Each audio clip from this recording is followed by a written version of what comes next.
শিরক হচ্ছে ঈমান বিধ্বংসী মরণাস্ত্র। এই শিরক এটা এইডসের চেয়েও খারাপ, এটা ক্যান্সারের চেয়েও ভয়ানক। ক্যান্সারের অ্যানসার আছে, শিরকের কোনো অ্যানসার নাই, ঠিক কি না? বিশ্বনবী বলেছেন আখফা মিন দাবিবিন নামাল, পিঁপড়া যেমনি গুটি গুটি পায়ে মিষ্টির দোকানের ভেতরে দিয়ে ঢুকে যায়, শিরক তেমনি গুটি গুটি পায়ে তোমার দেহে ঢুকে ভাইরাসের মতো করে তোমার ঈমানকে শেষ করে দিবে, ঠিক কি না?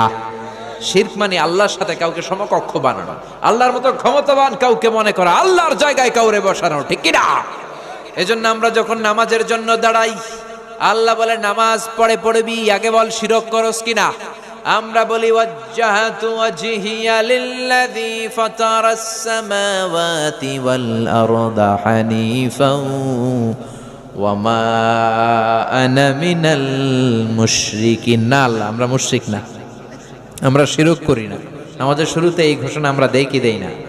আবার যখন জিলহজ মাসে হজ করতে যান, আল্লাহ বলে হজ পরে কর, আগে বল শিরক করস কিনা।